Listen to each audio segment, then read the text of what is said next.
Harlan is under siege on Crack 40 TV. It's worse than what we think. The whole power station blew up. The county does not have power, but does have power. No internet at this moment at 11:51.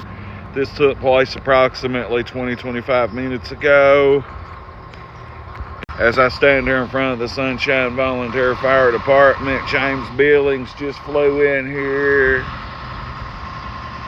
There's the captain of the Harlan City Police. Everybody's wanting to know what's going on.